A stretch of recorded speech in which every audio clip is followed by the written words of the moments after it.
Bonjour et bienvenue dans cette vidéo dans laquelle je vais condenser 5 années de retour d'expérience sur les pépites qu'on a trouvées pour arriver à concilier le fait d'avoir les enfants à la maison, de faire l'école à la maison et de travailler aussi à la maison.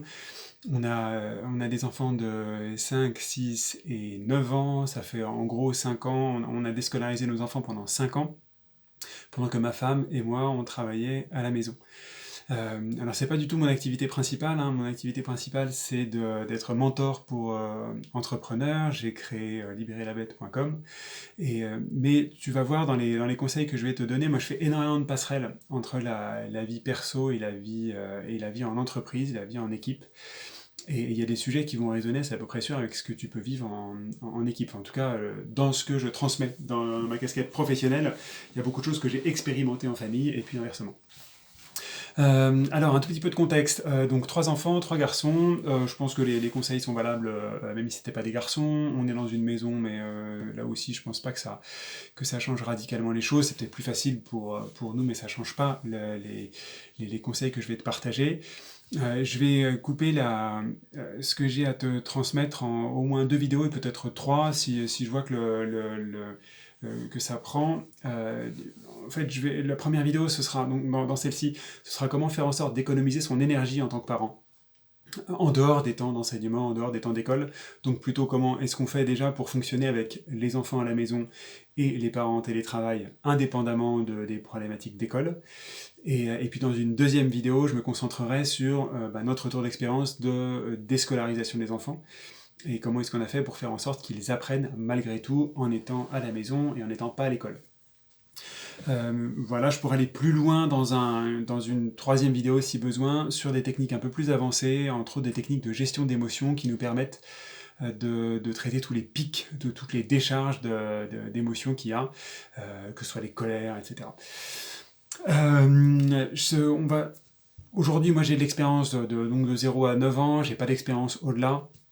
Je pense qu'une partie de ce que je vais te partager peut être déclinable au-delà. Ça demande ça demande sans doute de faire un petit travail d'imagination et de transposition. Je dis pas qu'on a les bonnes méthodes, on a la panacée, qu'on est mieux que les autres, etc. Je dis juste que c'est notre retour d'expérience dans un contexte qui est du coup qui nous était spécifique. Mais là, au moment où j'enregistre cette vidéo, du coup, on est en plein confinement du coronavirus et le contexte qui nous était spécifique devient un peu le contexte de tout le monde. Et comme on a pris un peu d'avance là-dessus, eh bien, ça vaut le coup de partager. Sur le reste du contexte, on n'a pas spécialement de famille dans le coin, du coup ça nous a créé une contrainte assez forte. Par contre, on s'est fait aider un peu, beaucoup, passionnément par des babysitters améliorés, par des nounous améliorés qui faisaient pas l'école à nos enfants, donc elles n'enseignaient rien. Par contre, elles choisissaient d'entretenir le terreau. Ça, c'est ce qu'on verra dans la deuxième vidéo. Et effectivement, évidemment, ça nous soulageait pas mal. On faisait en sorte qu'il y ait en permanence un parent disponible, un adulte disponible, pardon, pour les 3 enfants. Maintenant, c'est un peu moins, maintenant qu'ils sont un peu plus grands, depuis qu'ils ont dépassé les 3 ans, 4 ans, c'est plus aussi nécessaire que ça, que ce soit à temps plein, quoi. Et voilà. Et donc, si tu ne le sais pas encore, ces personnes-là qui nous ont aidés, elles sont remboursées à 50% par l'État sous forme de crédit d'impôt, avec les dispositifs de CESU, Page Emploi, etc. Là, et donc ça vaut le coup d'en profiter. Et entre autres, maintenant, pendant ce confinement de coronavirus, moi si je regarde les textes, la garde d'enfants, ça fait partie des motifs pour lesquels les personnes peuvent se déplacer. Voilà, ça c'est le petit truc pour commencer. Dernier point de contexte, nous on a la conviction, on a pris le parti que quand nos enfants nous font monter en tension, nous font surréagir sur un sujet, c'est sans doute qu'on a quelque chose à travailler. Du coup, ça donne une démarche qui est une démarche de développement personnel, qui demande pas mal de courage, qui demande pas mal de détermination, mais plutôt que d'imposer des choses, tu vas voir que dans les conseils que je te donne, il y a beaucoup de coopération avec les enfants, qui pourra peut-être surprendre, hein. Ça ne nous empêche pas de mettre des limites, et des limites très claires, ça ne nous empêche pas de nous faire respecter, mais par contre, je pense qu'on n'a pas les mêmes curseurs que la plupart des familles. Ces conseils que je vais te partager, ils sont dans l'ensemble simples, et c'est pas pour ça qu'ils sont faciles. Tu verras, il y a beaucoup de bon sens, on a beaucoup raffiné, parce que c'est juste les trucs qui marchent, quoi. Et c'est pas pour ça que ça on l'a mis en place en claquant des doigts. Donc ce que je vais te partager aujourd'hui, c'est plutôt du facile, et c'est plutôt des conseils qu'il est possible de mettre en place à court terme. Dans les vidéos suivantes, ça demande un tout petit peu plus de recul, je sais pas si ce sera pertinent du coup instantanément ou pas. Si à un moment donné tu entends dans ta tête des remarques comme si c'était vrai, ça se saurait, ou bah, eux c'est possible parce qu'ils ont 3 garçons, mais nous c'est différent parce que, ou c'est possible parce qu'ils ont une maison, mais nous c'est différent parce que, ou je voudrais bien faire ça, mais mon mari m'empêche, mais ma femme m'empêche, etc. Euh, Sache que c'est ta petite voix qui est à l'œuvre. La petite voix, c'est quelque chose que j'utilise énormément dans mes transmissions dans le monde professionnel. C'est notre saboteur intérieur qui essaie de nous convaincre d'éviter de changer nos habitudes. Donc dès qu'il aperçoit un changement d'habitude possible, hop, il trouve toutes les bonnes raisons de fermer les écoutilles, de planter les pioles et les crampons pour ne pas bouger. Ça s'appelle la petite voix. Tu peux décider de la subir ou tu peux décider de passer outre. Tu peux la remercier au passage d'ailleurs parce qu'elle fait ça pour te protéger. Voilà, je crois que j'ai terminé cette longue introduction. Allons-y sur les principes qu'on utilise pour économiser notre énergie en tant que parents. Voilà, dans la relation avec nos enfants. Les grands principes, c'est de l'autonomie. Tu vas voir comment est-ce qu'on outille cette autonomie.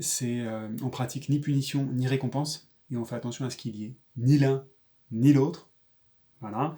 Et ça, c'est ce qu'on va voir dans cette vidéo aussi. Et ce que je développerai sans doute dans une autre vidéo, c'est comment accueillir les émotions plutôt que de les combattre, les émotions des enfants et mes émotions, moi, de parent, et comment est-ce qu'on peut se remettre en question à relativement haute fréquence en tant que parent. Alors, sur tout ce qui concerne l'autonomie, on va parcourir les rituels que nous on a mis en place et qui sont un peu plus outillés que ce que je vois dans les autres familles. On va traiter la problématique du temps en général et du temps pour soi, en particulier quand on est adulte et adulte qui travaille à la maison en particulier.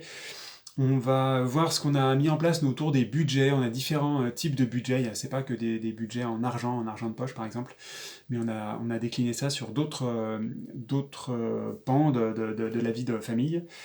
Et puis je creuserai un peu cet aspect ni punition ni récompense, peut-être un peu le chemin qu'on a fait pour arriver là, et qu'est-ce que ça veut dire aujourd'hui dans notre quotidien. Entre-temps, on parlera des écrans, on parlera de pas mal de choses. Alors sur les rituels, notre retour d'expérience, c'est qu'on avait des galères sur les rituels, que ce soit les rituels du soir, de coucher, de pipi, les dents, les mains, l'histoire, etc. Ou que ce soit dans les moments où ils ont été scolarisés ou en partie scolarisés, que ce soit les rituels du matin, sur le départ à l'école par exemple, ou le départ aux activités. Et on avait aussi une tension d'ailleurs sur les débarrassages, le vidage de la vaisselle, qui met la table, etc. On avait beaucoup de mal à se faire aider, alors qu'il nous semblait être en âge de nous aider, nos enfants. Et du coup, ce qu'on a mis en place, c'est ce qu'on appelle en entreprise du management visuel, et puis ce qu'on appelle dans une famille, c'est juste un petit tableau où on liste tout ce qu'il y a à faire, et puis on trouve une manière un peu ludique de faire en sorte que les enfants s'approprient ça. Je tiens ça d'ailleurs d'un bouquin qui s'appelle de mémoire Happy Families, qui décline les méthodes agiles en famille. Donc, quand j'ai vu qu'il y avait un bouquin là-dessus, évidemment, moi qui suis les méthodes agiles, c'est une des grosses caisses à outils que j'utilise. J'ai lu le bouquin pour voir un peu ce qu'ils en avaient fait, et puis j'ai mis en place une bonne partie, et c'est effectivement assez intéressant. Donc si j'explique le rituel qu'on avait pour le coucher, qui a été le rituel qui m'a le plus bluffé, on a fait un tableau, deux de nos enfants ne savaient pas du tout lire à ce moment-là, et le troisième commençait à lire. On a fait un tableau avec des pictogrammes de ce qu'il fallait, de ce qui était attendu d'eux à ce moment du rituel. Hein. Et donc on pipi, les mains, les dents, se déshabiller, ranger les vêtements, se mettre en pyjama. Enfin, il y a, je sais pas, une petite dizaine d'étapes en tout. Et alors, 10 étapes, c'est beaucoup, puis c'est pas beaucoup, mais pour le cerveau d'un enfant, effectivement, c'est déjà pas mal.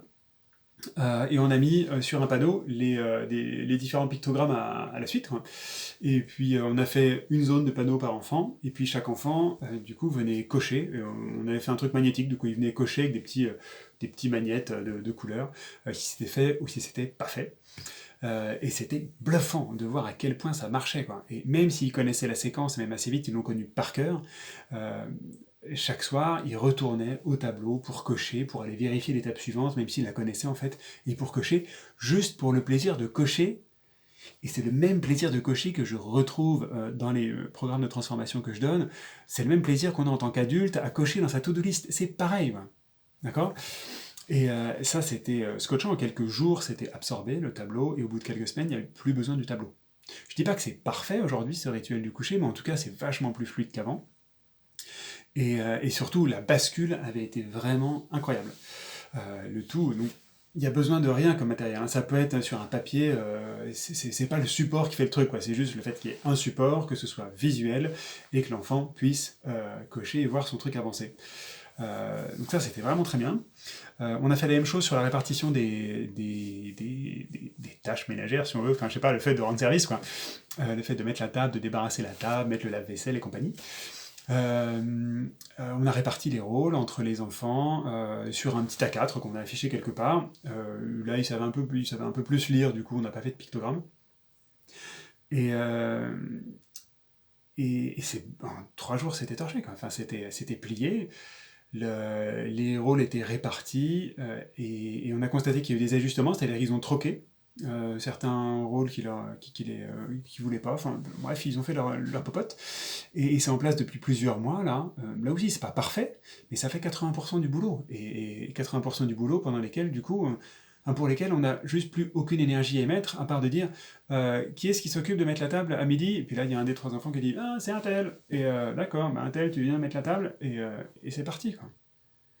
C'est pas parfait, mais ça marche, et ça marche très très bien, alors qu'avant on luttait pour obtenir de ce genre de service-là. Qu'est-ce qu'on a d'autre comme rituel? On a les repas. On pourrait avoir un rituel du matin sur le petit déjeuner, s'habiller, etc. On n'est pas très à cheval là-dessus, ni sur les horaires, donc on en a parlé, ça nous convient bien.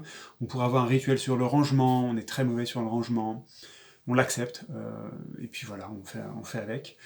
Et on a par contre des rituels pendant les repas qui marchent bien. On a pris l'habitude de jouer pendant les repas. En particulier, nos enfants ils ont des phases pendant lesquelles ils sont plutôt excités, je sais pas, parce qu'ils ont vu un dessin animé, parce qu'ils ont lu une histoire, ou parce qu'ils sont dans un imaginaire qui les excite plutôt. Et ça donnait des repas qui partaient un peu en cacahuète, quoi, où ils étaient complètement dans leur monde, et nous on était assez exclus, ça ne nous convenait pas. Nous on a fait le choix depuis très longtemps de prendre tous nos repas avec eux. Enfin, tous nos repas, sauf si on a des amis qui viennent dîner, évidemment, mais on prend la quasi-totalité de nos repas avec eux. On trouve ça plus sympathique et on trouve que ça nous fait gagner du temps, accessoirement. Et du coup, ça nous fait dîner tôt, on fait avec. Et ça a demandé, du coup, par contre, qu'on mette des rituels en place pour être inclus dans leur délire. Ça veut dire qu'on joue. On joue pendant les repas, ça j'en dirai plus sur la vidéo qui sera dédiée vraiment aux enseignements, parce que la plupart du temps, c'est des jeux d'enseignement. C'est des devinettes de calcul mental, etc. Et donc on a une petite batterie de jeux comme ça, un peu improvisés, et ça marche bien. On a un autre rituel à table qui est sympa, qu'on n'utilise pas systématiquement, mais une fois de temps en temps, qui est le rituel des merci. C'est un rituel de gratitude que je recommande d'ailleurs en entreprise, hein, c'est très très puissant. Et chacun partage un sujet, 2 sujets sur lesquels il remercie telle ou telle personne qui est autour de la table. Et c'est assez touchant, depuis que notre enfant, notre dernier, a 3 ans, 4 ans, mais il est capable de dire un petit merci pour quelque chose. Puis c'est rigolo de voir du coup ce à quoi les enfants accordent de l'importance, hein. Souvent c'est gastronomique, piste. Et puis ça permet, nous, en tant que parents, de les remercier pour un comportement qu'on leur avait demandé et auquel ils ont fait particulièrement attention. Par exemple, le fait de respecter notre sommeil le matin, par exemple, le fait de respecter ses rituels, par exemple, le fait de... peu importe, quoi. Et c'est cool, ça fait vraiment du bien. Ça permet aussi de se remercier d'adulte à adulte, quoi, entre conjoints, quoi. On a fait un tout petit peu le rituel des succès. Qu'est-ce qui t'a vraiment plu dans ta journée? Ça, on le tient moins. Sans doute parce qu'on en a moins besoin, je sais pas, ou parce que ça n'a pas pris. Mais en tout cas, c'est une possibilité et ça marche aussi très bien. Ça, c'était les rituels. Si je passe sur la problématique du temps, du respect du temps des adultes, etc., j'ai plusieurs éléments que je peux donner. Les enfants dans l'ensemble, enfin, en tout cas à ces âges-là, hein, 5 ans, 6 ans, 9 ans, ils commencent à avoir un peu plus la notion du temps, mais 4, 5, 6 ans, ils n'ont pas du tout la notion du temps. Déjà, c'est compliqué pour eux, ils ont du mal à lire une horloge, et puis le temps n'est pas vraiment linéaire dans la tête d'un enfant, en tout cas c'est ce que j'ai observé. Dans les phases où il est en état de flow, en état d'hyper-concentration, dans ces phases de jeu, il est complètement hors du temps. Et puis il y a des moments où le temps va un peu plus s'étirer, du coup pour lui comprendre la notion d'un quart d'heure, c'est compliqué, quoi. Parce que c'est pas la même chose d'une fois sur l'autre pour le un quart d'heure. Du coup on utilise des, des minuteurs comme ça, on utilise un minuteur, ça on l'a acheté chez Emma, un minuteur qui permet de voir le temps qui reste, je sais pas, je crois qu'il en refait là, un minuteur qui permet de voir le temps qui reste et le temps qui s'écoule. Ça marche pour le temps qui reste d'un dessin animé, ça marche pour le temps qui reste avant le repas, le temps qui reste d'histoire, le temps qui reste avant de partir se promener, le temps qui reste avant telle ou telle activité, enfin ça sert à toutes les sauces et c'est hyper puissant. Très très simple et très efficace. Il y a, je vais faire sonner. Il y a la notion de temps pour nous qu'on utilise énormément. Et c'est pas un vocabulaire que j'ai rencontré dans beaucoup de familles, du coup je me demande à quel point c'est répandu ou pas. Mais le soir, à partir des moments où les enfants sont couchés, c'est le temps pour nous. Et du coup ça donne un vocabulaire sur lequel on peut s'appuyer s'il y a des enfants qui ressortent parce que ils veulent un petit rap de câlin, parce qu'ils ont besoin pour la troisième fois de faire pipi, etc. Ça permet de dire non, non, là c'est le temps pour nous, et on a besoin que ce temps soit respecté. Pour toi, c'est le temps de dormir, nous, c'est le temps pour nous, et il n'est pas question que tu ressortes. Ou il n'est pas question de nous faire des demandes, ou il n'est pas question de nous solliciter. Ouais. Et donc ça permet de matérialiser ce temps pour nous. Là, si tu travailles à la maison avec les enfants pas loin, je t'invite à matérialiser de façon extrêmement claire les temps où tu es disponible et les temps où tu n'es pas disponible. Chez nous, ça prend la forme d'un macaron, côté rouge, côté vert, qui est dans l'escalier. Nous, on travaille à l'étage et eux, ils travaillent, ils ont leur chambre, l'espace de vie au rez-de-chaussée.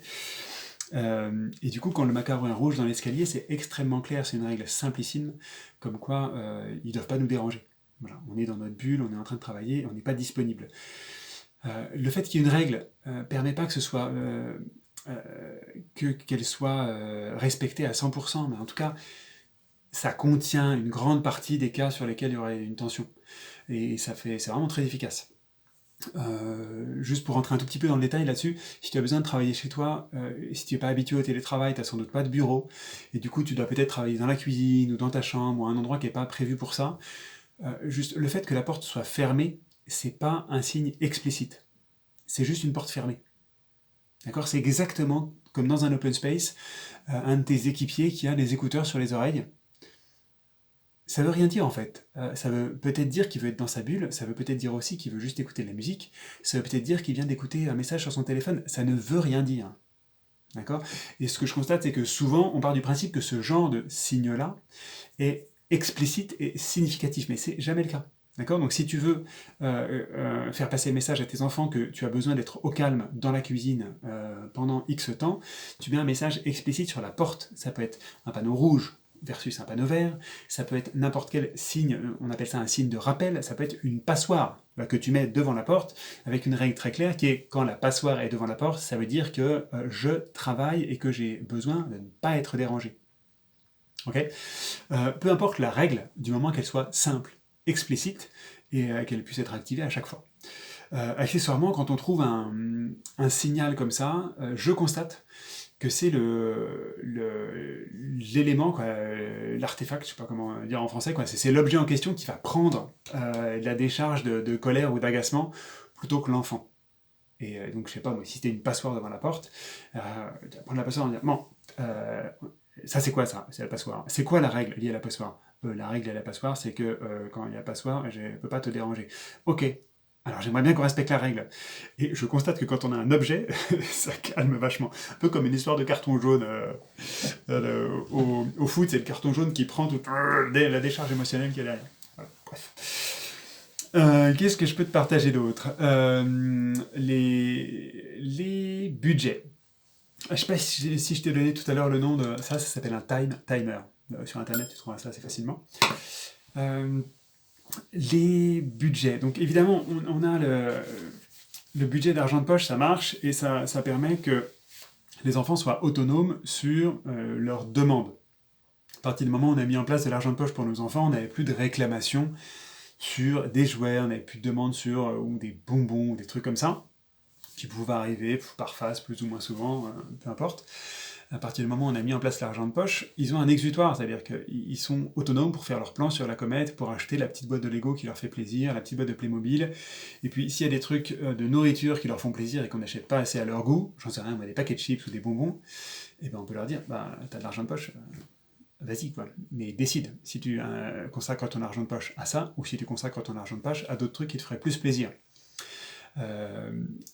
Notre aîné, il est fan de trucs paléontologie, etc. Et du coup, lui, il kiffe d'acheter des dents de requin. Il y a 60 millions d'années, c'est son trip.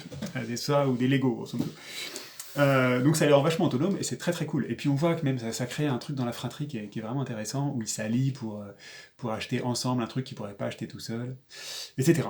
Pour info, c'est une question qu'on s'était posée, du coup je transmets ce qu'on a creusé là-dessus. On donne 1 euro par année d'âge par mois. Donc 5 ans, 5 euros par mois, 8 ans, 8 euros par mois. Voilà, c'est pas parfait, on peut sans doute trouver mieux, plus, moins, j'en sais rien. Ça a le mérite d'être clair et d'être assez explicite. Et on a commencé à 5 ans, au moment où l'enfant c'est à peu près compté, quoi. Il comprend un tout petit peu ce que ça peut vouloir dire, tout ça. Il se trouve qu'on a étendu cette notion de budget. Là, je donnais juste l'argent de poche comme exemple. On a étendu cette notion de budget à des zones qui sont un peu moins courantes. Première zone, c'est les écrans. Même premier sujet, c'est les écrans. Il se trouve qu'on n'a pas de télé, on n'a jamais eu de télé. On a un écran avec un lecteur DVD. On a un ordinateur portable qui permet de regarder des dessins animés, documentaires, etc. Mais on n'a pas de télé connectée à une antenne télé, quoi, ou connectée à une box. Et du coup, on n'a pas des écrans un peu par défaut accessibles. Bon, ça nous facilite peut-être la vie, je sais pas. En tout cas, je pense que les conseils là, que je vais te donner sont utilisables, quelle que soit l'approche que tu as eue par rapport à la télé jusqu'à maintenant. On a créé un budget. On a eu notre aîné en particulier, à un moment, a réclamé beaucoup d'iPad, d'écrans, de dessins animés et compagnie. Et on a eu l'idée à ce moment-là de créer un budget d'écran, comme il n'y avait pas encore d'argent de poche à ce moment-là, mais tout comme, vraiment sur le principe de l'argent de poche. C'est-à-dire qu'on lui a fait des tickets de cinéma, on les a dessinés avec lui, et il avait un budget de, entre guillemets, tickets de cinéma par semaine, qu'il pouvait utiliser vraiment de la manière dont il le voulait. C'est-à-dire que s'il voulait les utiliser tous d'un coup, au moment où il recevait son carnet en début de semaine, c'est open, c'est à lui de décider. Concrètement, il ne l'a jamais fait. Il a préféré économiser, entre guillemets, et distiller ses tickets de cinéma sur la semaine, voire les économiser pour les regarder un plus gros truc pendant une semaine après. Bref, il a géré son budget exactement comme de l'argent de poche. C'était là aussi que, comme le rituel du soir, ça fait vraiment partie des astuces où ça nous a scotché à quel point ça a été immédiat quasiment les effets. Génial. Nous, on a trouvé ça important de l'impliquer. On lui a expliqué un peu combien de temps ça représentait un ticket, pourquoi on lui donnait tant de tickets, et puis on a fait les tickets avec lui. Je sais quand on en parle, il y en a qui ont peur que l'enfant gruge et crée des faux tickets, etc. Moi, je suis à peu près persuadé que si on part du principe que c'est possible, ça pousse l'enfant, enfin inconsciemment, ça pousse l'enfant à tricher. Hein. Et du coup, nous, on a constaté que on est parti du principe qu'il n'allait pas tricher, et on a constaté qu'il n'allait pas tricher, qu'il n'a pas triché, alors que, effectivement, c'était juste des post-it, hein, nos tickets de cinéma, avec un dessin dessus qu'il pouvait tout à fait recopier. Et c'était sacré pour lui, hein. C'était vraiment très très intéressant. Comme toutes les habitudes, comme tous les rituels, ça a un temps, c'est-à-dire qu'au bout d'un certain temps, il n'y en a plus besoin, et du coup on a évité de faire perdurer quelque chose qui n'était plus nécessaire. Aujourd'hui, ils sont tous les trois, ils ont grosso modo une demi-heure d'écran par jour. Quand ils sont pas d'accord, il se trouve on se débrouille entre l'iPad, le petit ordinateur pour qu'ils aient pas un écran chacun, parce que c'est rarement nécessaire. On se débrouille pour trouver une solution. Sinon, il y a les téléphones, je pense qu'il n'y a pas trop de problème, quoi. Voilà. Sur les écrans, ça a très très bien marché, ça, ce budget, et on filtre quand même pas mal ce qu'ils regardent. On évite les films qui crient de partout, les films qui hurlent, etc. Enfin, la plupart des Pixar, etc., ça passe à la trappe. Parce que on constate juste que ça les met dans un état d'hyper-excitation qui est... c'est exactement, ça les met dans le même état que si on les amenait avant Noël dans le supermarché du coin avec un rayon de jouets qui monte jusqu'au plafond, et ils sont pas adaptés, leur cerveau est pas prêt à absorber ce genre de décharge émotionnelle, quoi. Et du coup, on est sur des dessins animés qui sont un peu plus calmes. Et je constate qu'une partie des dessins animés que moi j'ai regardé quand j'étais petit, ou qui existaient quand j'étais petit, c'est-à-dire il y a 40 ans, ils sont pas si démodés que ça. Je pense aux Cités d'Or, Inspecteur Gadget, très bien, les Zorro, c'est pas mal aussi, c'est des trucs hyper vieux en fait, mais en fait c'est suffisamment soft par rapport à leur niveau de développement. C'est pas... Enfin, c'est pas parce que les adultes aiment bien regarder les films d'action où il y a 50 actions par seconde que les enfants sont capables d'absorber ça. Sur Netflix, il y a les séries et documentaires sur la planète, et c'est magnifique, il y a les documentaires animaliers, la plupart des enfants en raffolent. Ce truc-là, ça marche très très bien, quoi. Qu'est-ce que je fais? Trois mousquetaires, plein de choses comme ça, là, qui sont vraiment des petites pépites, c'est disponible sur YouTube très facilement, ou Dailymotion. Les Schtroumpfs, des machins comme ça marche très bien ces âges-là, même à 9 ans, là, notre aîné avec les Schtroumpfs, il est ravi. Et puis on constate que c'est aussi, enfin de ce que j'en ai vu, hein, peut-être un peu moins débile que ce qui se fait aujourd'hui, un peu moins simpliste et manichéen que ce qui se fait aujourd'hui. Voilà, je suis peut-être un vieux con là-dessus, je sais pas, mais en tout cas c'est mon humble retour d'expérience par rapport à ce qu'on a vécu. Pour les Pixar et compagnie, ce qu'on fait, c'est qu'on les coupe en morceaux. On les coupe en 2 ou 3, et là on constate que la charge d'adrénaline émotionnelle, etc., reste à peu près supportable sur 30 minutes d'un Pixar. Mais 1 heure et demie, ça les rend juste complètement fous. Et après, on paye ça pendant 3 jours, quoi. Et ça, on n'est pas d'accord. Pour terminer, le point sur ni punition ni récompense. On a dû se rééduquer assez fort là-dessus. Moi, j'ai été élevé plutôt avec des punitions, hein. Je me souviens plus vraiment des récompenses, mais je me souviens des punitions. C'était des tapes sur la main, c'était des fessées quand je faisais des bêtises, des trucs comme ça. C'était une espèce de punition d'aller désherber dans le jardin. Je me suis rendu compte que j'ai reproduit ça quand mon aîné est né, enfin pas à la naissance bien entendu, mais quand il avait 2 ans, je commençais à reproduire ces schémas-là. Ma femme qui n'avait pas été élevée comme ça l'a dérangé pas mal. Et du coup, on a travaillé là-dessus pour faire en sorte d'éliminer petit à petit toutes ces punitions, et puis on a éliminé du même coup toutes les récompenses. On préfère que nos enfants fassent les choses pour eux, plutôt qu'ils les fassent pour nous. C'est-à-dire que donc ce sera peut-être plus vrai encore sur les devoirs, etc., enfin sur les enseignements, mais je veux pas qu'il apprenne à écrire, à lire ou à compter pour me faire plaisir à moi. Et donc j'ai pas envie de lui donner une carotte parce qu'il a appris à lire, à écrire ou à compter. Je veux qu'il le fasse parce que ça l'intéresse, et je veux qu'il le fasse pour lui. Et parce que ça le fait vibrer, quoi. Et donc même sur je sais pas, un enfant qui nous montre un dessin et qui nous demande s'il est joli, je vais plutôt lui demander son avis à lui. Si lui il pense que c'est joli, plutôt que lui donner le mien. Et si je lui donne le mien, ça va être en décrivant. Voilà, plutôt qu'en jugeant. Ça, c'est pas mal d'approches qu'on retrouve dans toute la mouvance de parentalité positive, dont on s'est beaucoup inspiré. Et je trouve ça nourrit énormément l'estime de soi, l'auto-estime de soi de l'enfant, et ça l'apprend à un peu moins dépendre d'une autorité pour nourrir son besoin de reconnaissance, et je trouve ça hyper sain. Voilà. Moi j'ai mis des années à me défaire du rapport à l'autorité et du fait de demander des bons points, quoi, concrètement, après avoir fait mes 20 ans d'études.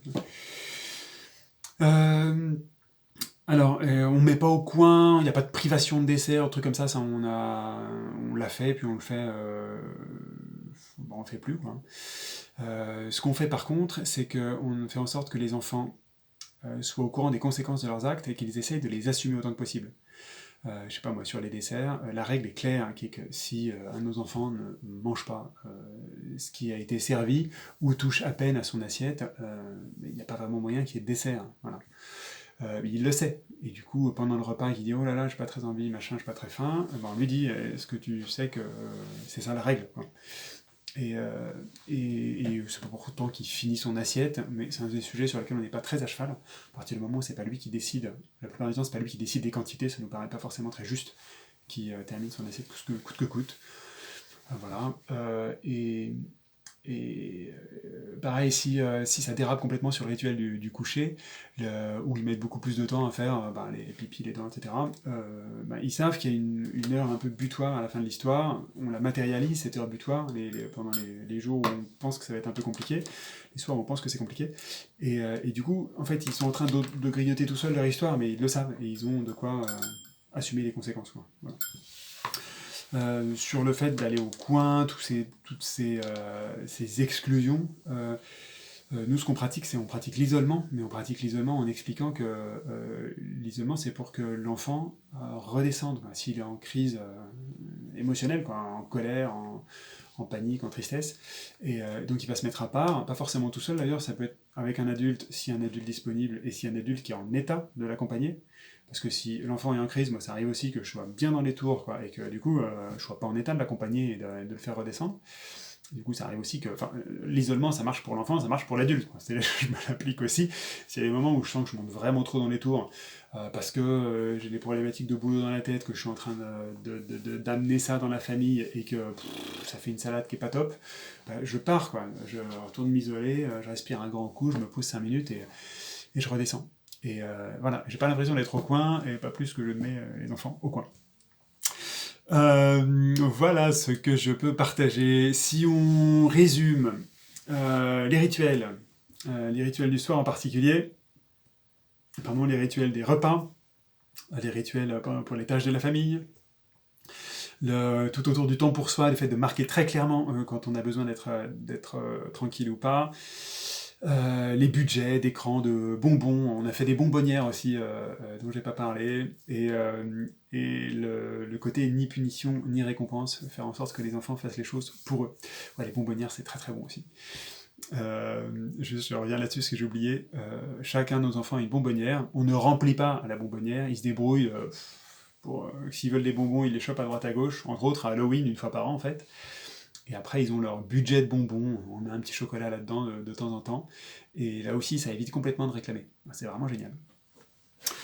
Une bonbonnière, c'est un bocal juste avec leur nom dessus, hein, c'est pas plus compliqué que ça. Et c'est eux qui ont écrit le nom, tant qu'à faire. Voilà, je serais vraiment preneur de commentaires pour savoir si ça te parle, quels sont les rituels là-dedans les trucs qui te parlent et que tu souhaites mettre en place, quels sont ceux sur lesquels ça te parle pas du tout et ça te semble nettement moins accessible. Je serais preneur de ça en commentaire. S'il y a pas mal d'énergie dans les commentaires, moi ça me donne de l'énergie pour continuer les vidéos. Si tu veux être au courant de la suite, le plus simple c'est de t'abonner à cette chaîne. Tu t'abonnes et tu cliques sur la cloche pour être tenu au courant des prochaines vidéos. La cloche, ça permet d'être notifié. Pas de cloche, pas notifié. Voilà. Si ça te semble utile de partager cette vidéo autour de toi, n'hésite pas, c'est avec vraiment grand plaisir. Et je te dis à très bientôt pour la prochaine vidéo sur les techniques plutôt dédiées sur l'apprentissage des enseignements, plutôt que sur comment est-ce qu'on peut garder son énergie en tant que parent dans la vie de tous les jours avec ses enfants. Voilà, à très bientôt, merci.